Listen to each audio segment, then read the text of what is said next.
Okay, good to go. Well, short week, so preparation has begun.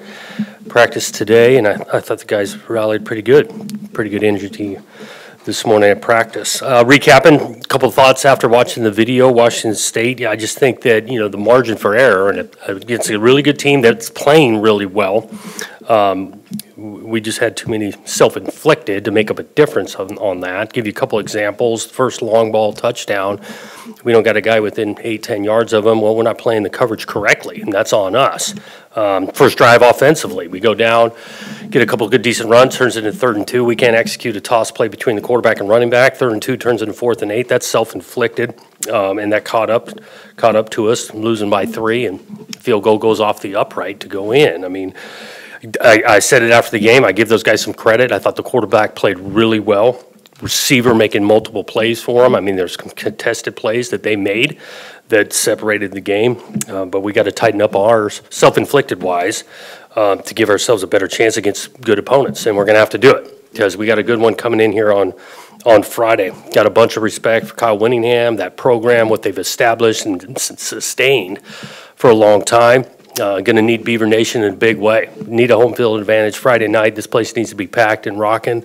Totally expect it to happen. With school starting on Wednesday, students going to need those guys in a huge way because these guys can play a brand of football that's obviously very effective, physical, and wins a lot of games. So we got a huge challenge coming up. Has there been any discussions about maybe bringing Aiden in for a series just as a change-up? We're always discussing, and this is for every position of the rotations and how guys are developing, coming along. And so we're discussing, again, DJ's started quarterback, did some good things in the game, got us back into the game, a couple of drives. Could he play better? 100%. We need to protect him. We need to make some plays on the ball. And then, yeah, he's got a couple throws in there that he needs to make. So, yes, and DJ's starting. What did you feel like DJ did well on Saturday? I thought he got run plays, wear protection, understand where he was blocked and when not. He had the huge deep ball down the middle of the field to Bolden that gave us a crease. It's tough on him to get into a rhythm the way we run the ball. He's not out there throwing it every down to get into a rhythm, so I think he battled through that pretty well. Do you think you're better at quarterback this year than you were a year ago? Well, a year ago, after 4 games, yeah. I'd have to think back on it. Again, coming off, we scored 35. Feel like the talent level is solid. So yeah. I guess do you feel like you're making progress toward being, because that was kind of an emphasis going into this year, is make that position better? We want to be better at every position. Really, it's more to the pass game. We want to continue to make strides because we felt confident in the run game. And, in some ways, the pass game in the first half was not not good enough. And then in some ways, you look in the second half and what we had to do in the fourth quarter, there was some operation that was good. How do you prepare for an uncertain quarterback situation like you're facing this week at Utah when you don't know who's going to be taking the field for them? Well, you go off of what they've done in 4 games on tape, and that guy's a good player. 13, he creates. You can see his confidence level getting more and more. He's athletic to extend the play. Obviously, Cam Rising, he's there and has a long history of being a really good player and winning games, but hadn't seen it this year on tape. So preparing for these 4 games we've seen, and then there's not going to be a huge adjustment. Because you look at Rising's skill set, he can create a whole lot similar to 13. And what do you looking at Utah's defense, which is once again looks really solid? What do they consistently do that makes them so successful? They do everything well. This guy is physical at the line of scrimmage. They play the scheme. They don't give you anything easy. They don't bust out there. They're not giving you free access throws. They challenge you. They're athletic at linebacker. They got pass rush ability. They don't have to blitz, but they're going to blitz when they want to. It's a long history, and they're playing dominant defense right now. And finally, any significant injuries that we need to be aware of going into next week? Nope, not significant. Definitely bumps, bruises type thing, but no one long-term came out of the game. Coach, in terms of passing game struggles, how do you feel kind of passing game through 4 weeks here so far, 3-4 weeks? And do you anticipate, using more tempo against Utah on Friday to kind of, help remediate some of those struggles? Yeah, I think, again, passing game, looking to score points, and however that's going to come, we got to be effective. Again, this will be a huge challenge against these guys. On the tempo end, not going to give away game secrets here, but we're always looking at different ways to implement in a game. Coach, looking at the past, DJ over his career has had at times really struggling with his accuracy. I was looking in 2021, he had 5 games where he threw 50% or less of his completion percentage. He's already had 2 games where he's already had kind of that struggle this season.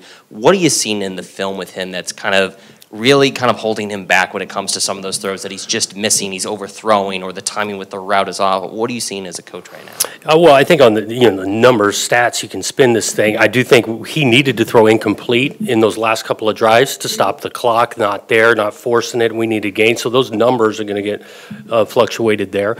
Again, the goal is not to be 60% completion percentage. The goal is to score and then, again, complement the run game with the pass.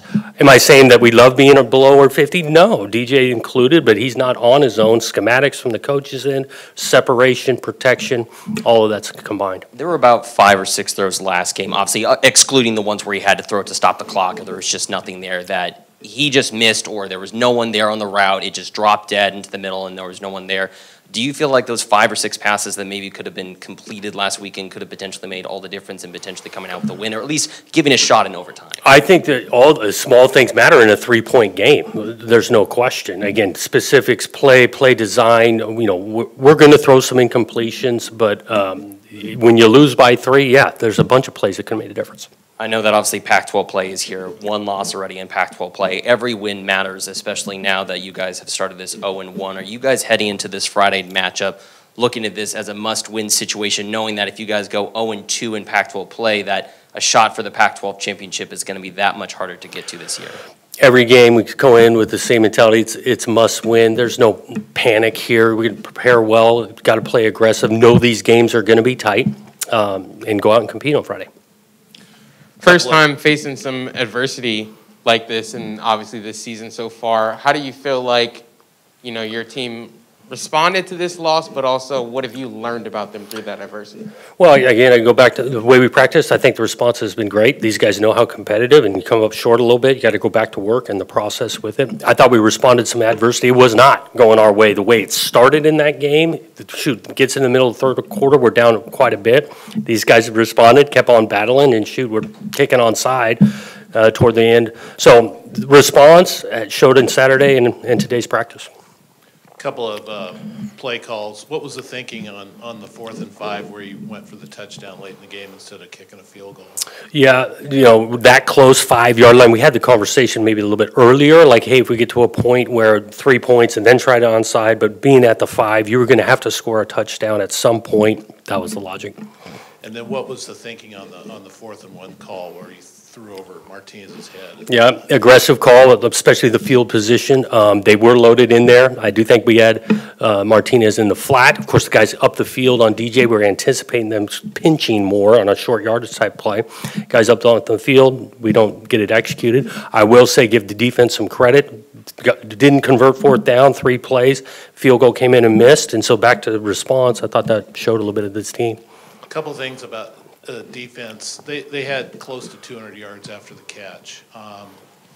How much of that was them, and how much was you guys with bad angles and not tackling well? Combination. Again, going back, they had good players in space. We talked about it going in. We were going to have to tackle well, miss some tackles, and they extended plays. I think about the 3rd down and 10. They throw it like a 10-yard curl, and he takes it for 50. I mean, that was a huge play. We didn't take a great angle to get him down.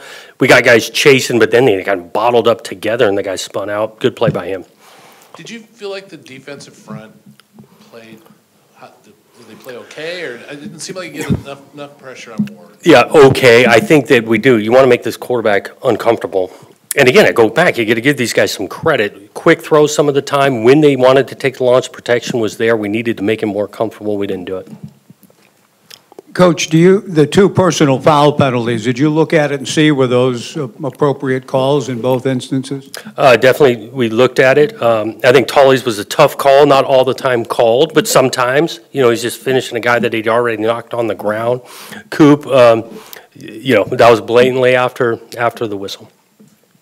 Was there any issue at all with the mesh point on handoffs from DJ at times on some of it? It looked like there were almost times it didn't quite get there. There was a few. Back to, again, the self-inflicted, one time the ball was on the ground, and that was a mesh point that, we got to be able to execute. I will say there's some detail to what we're doing behind the line of scrimmage. You're seeing it. We got guys going back across the formation, tight end wise. We're faking arounds, messing with eyes back there, but then create some detail that we got to tighten up between the Q and the running back.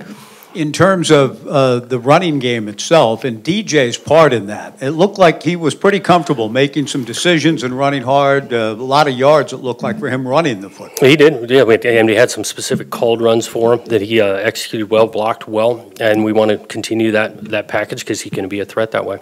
And the 1-2 punch, and just in terms of both Damian and Deshaun, and how hard Deshaun ran in particular, that was an impressive performance. Yeah, both those guys had good carries. Deshaun, a few more than he'd had previously, which is awesome to see. Again, I go back to this, they've been finishing some drives. We're going to have to do it on Friday. Didn't want to totally pick on the defense here, but Mascarenas played pretty well, did you feel like he played pretty well? He was always tackling guys when he He's a good player, had opportunities, got some huge tackles, especially, they're running more or less wide delay screen. There's a ton of space, and Easton's there doing his job, and he's played well in 4 games. Jake Overman put his name in the portal. This is week 4 when guys start thinking about redshirt and whatever else. Is there discussions with other guys in terms of not necessarily going to the portal, but taking a red shirt because they played their 4 games? Have not had detailed discussions on leaving the program like Jake did, and so again, guys know the rules and how much they played, but nothing of new news coming. Then a few players did. Noga, did he play Saturday? He got in toward the end, not as much because some of the sets, but yeah, he got in toward the end. Okay. And Ryan Frankie, is he anywhere close to being able to do anything? Not really. He hasn't been practicing much. He's still working through things. Is he kind of maybe not going to play this year? Potentially might not play, but he's got a ways to go. And then Hayes suited up. He did. Where is he at? Healthy, getting closer. He's still kind of on a pitch count, but he kicked it today, kind of full throttle. So he's getting closer. 4 weeks into the season, but obviously coming into this year, you guys had so many new players playing new roles. Do you feel like there's still area where you guys are still working on, getting into that starting position where you would like to be? Yeah. And not just new players, but you're always trying to learn and improve and that type of thing. We're getting contributions from more guys because you get in week 4, bumps and bruises here, special teams play for this guy. He's gotten, better, so we want to, get him in the game a little bit more. So we got a lot of that going on. We talked about, obviously, the challenge of not necessarily knowing who's going to start for Utah, but outside of the quarterback, what are some of those challenges that they pose? Well, the run game, physicality of the O-line, schematics. Again, they're going to run the ball to set up some action pass down the field that they can make it really, really explosive. They did a good job with shift and motion pre-snap offensively, that you got to have your eyes right. It starts looking like one way, and then it turns into something completely different. We got to recognize that. That's not always easy, too, when you play at home, because counting on Research Stadium being loud. Your defense got to be able to communicate within some shift and motion. I've been picking on the defense a little bit more, but I think they did a really good job in the second half, really shutting down Cameron Ward and obviously that Washington State offense. What adjustments did you guys talk about in halftime that you think really had some success in limiting what Ward was able to do in the second half, especially that, I think it was that 4th and goal situation where Robinson knocked that pass and gave you guys that opportunity to get back in this? I did think there was some response from the defense because you're right. In the first half, that was not our MO. Give them some credit, making some plays. I thought we got on our heels a little bit in the second quarter. We were able to regroup. We didn't change our plan completely. I think we did change our mentality of going back and being an attack front and a challenge mindset. I know that Jake Overman hasn't had many opportunities this season to play on the field, but when you lose someone in that depth chart that gives you guys that flexibility if someone does get injured, especially as we continue to move on for this season, what sort of impact does losing him this season kind of have on you guys, and how do you kind of adjust, as you go into each of these games week by week? Yeah, we've had some depth in that position group and multiple guys playing, and so, the next guy kind of up, which has taken place, and it's similar in each week. You got the risk. It's a physical game. You lose a guy or two, the next guy's got to be ready to go. I know that you mentioned that obviously the mentality is still the same going into any game you want to win, but is there a sense that this is just a bigger game, obviously coming in two-time Pac-12 champions and that opportunity to knock them off from their undefeated streak? Yeah, I'm not trying to downplay like this game's not big. All these games are big. This opponent is, whatever they are in the top 10 in the country, the place we packed. Conference play means something. I just think you run some risk if your approach is dictated on who you're playing and when and where and why. Your approach week in and week out, this is a big game. Thanks, guys.